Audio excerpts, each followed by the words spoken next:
ఏ పువ్వు ఏ తీటిదన్నది ఏనాడో రాసున్నది, ఏ ముద్దు ఏ మూవిరన్నది ఏ పొద్దు రాసున్నది.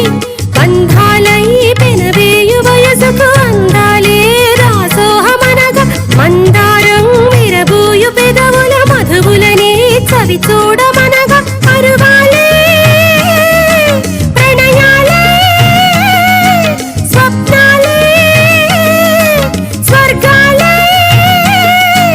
ఎన్నెన్నో శృంగార లీలలు కన్నుల్లో రంగేళి గలదెను. ఆకాశం ఏనాటిదో అనురాగం ఆనాటిదే, ఆవేశం ఏనాడు కలిగెను ఆనాడే తెలిసిందది. ఆకాశం ఏనాటిదో అనురాగం ఆనాటిదే.